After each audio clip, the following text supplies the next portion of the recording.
Imitating Sensex reorganization is not the secret of success. After the latest round of Sensex stocks rejig was announced in mid-November 2021, outgoing stock Bajaj Auto cracked nearly 13% in a month, while incoming tech giant Wipro shares gained 2.4% in the same period amid a weak overall market. This example fits well with the popular narrative that exiting Sensex constituents are derated and entrants are celeb-rated. An analysis of over 36 index stock inclusions and exclusions since 2013 shows that 3/4 of the stocks in the inclusion list did gain over a 1-month period following the announcement. At the same time, 60% of the stocks in the exclusion list too moved up in the 1-month period following the announcement. Net-net, the study shows that overall market mood and fundamental factors ultimately make a difference to the stock performance, and tactically entering inclusion stocks and exiting excluded ones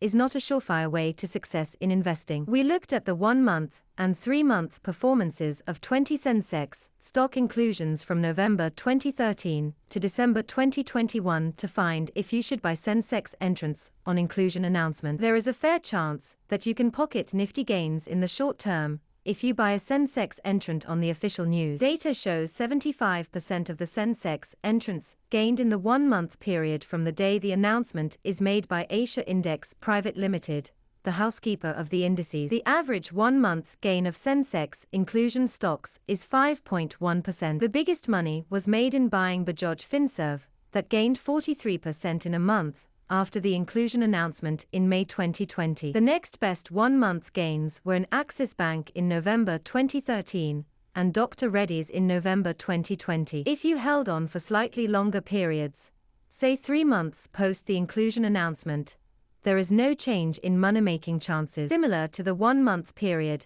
74% of Sensex entrant stocks gained in 3 months. What is counterintuitive is that there is a good chance that you can pocket gains even if you buy a Sensex stock when the announcement comes that it is being left out of the benchmark. As many as 60% of such stocks gained in the 1-month period following the announcement, with some such as Dr Reddy's rising over 20% and MotoCorp and Tata Steel seeing 12% uptick each. Tata Motors and ONGC gained 7 to 8% in a month of their respective exit announcement. When a stock appears under the Sensex inclusion list, there is obviously buying interest from index funds and ETFs, apart from traders looking to make a quick buck. But most superlative performances have happened when the market was buoyant. Entrant Bajaj Finserv rallied over 40% in a month, when the Sensex galloped nearly 14% after falling due to the infamous Covid-induced slump. Axis Bank shares spurted when the index gained over 4% in a month. Ditto for Dr Reddy's. When the overall market has fallen sharply,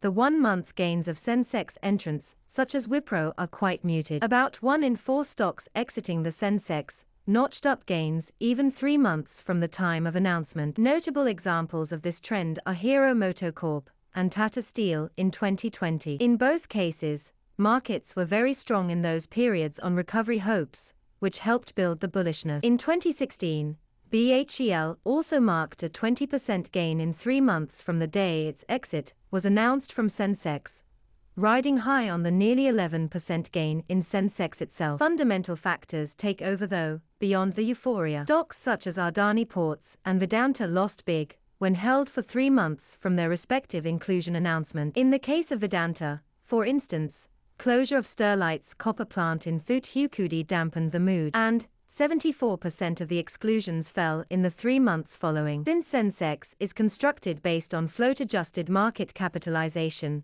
any sustained sharp fall in stocks may lead to an exit, and hence the trend could continue post-exit too. This typically happens due to company-specific factors. For instance, Yes Bank lost over 23% after official news of being out of the bellwether in November 2019. But the private sector lender was already in trouble since April that year, and the stock had tanked from 270 Indian rupees to 70 Indian rupees levels when the Sensex Index Committee bid it adieu.